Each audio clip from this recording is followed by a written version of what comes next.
Today we're going to scaffold a React single-page application using a SQL Server database schema.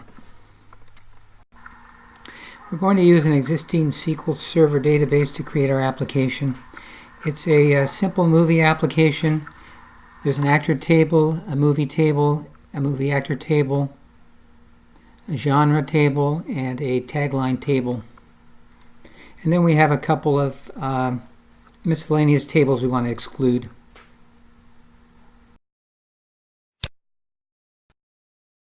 Back in Visual Studio 2017, we're going to create a new project.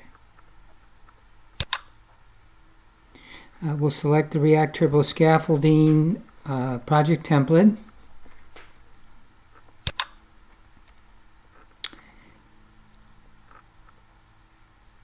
And give the project a name. We'll call it React Movie App. And click OK. Now our React Turbo Scaffolding pop-up appears. We'll be entering our connection string to our SQL database. Our server is localhost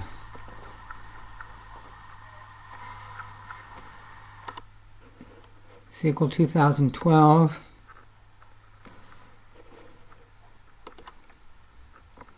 And our database is called Movies. And we'll be using integrated security.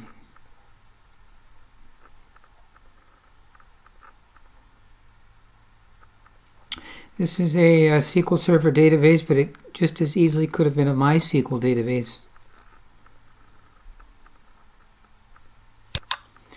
We won't be specifying a specific table, but we do want to exclude some tables from the scaffolding. So we have some junk tables that we want to exclude. And our DB context name, we'll leave it at appdbcontext. And we click Go. And we see a summary of what was added to the project. Views, routes and navigation, controllers, client models, and entity framework models. So we allow Visual Studio to create the application.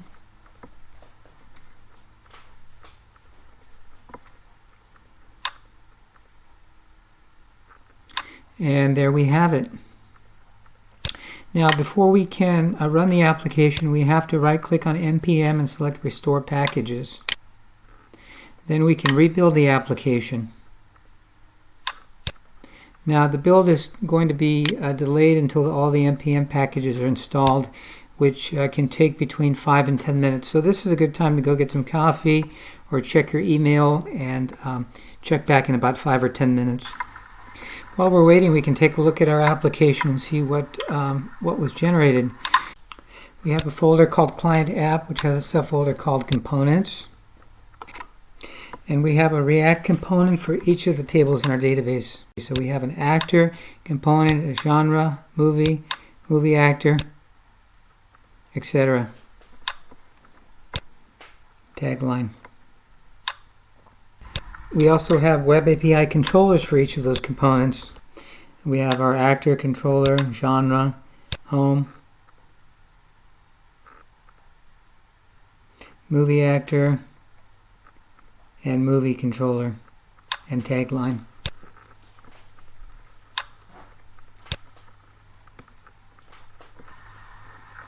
Once our application has been built, we can run the project.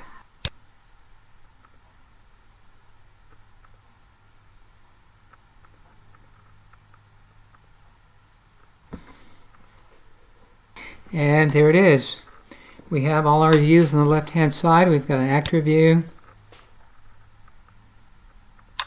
a genre, movie actors, and taglines. And there you have it.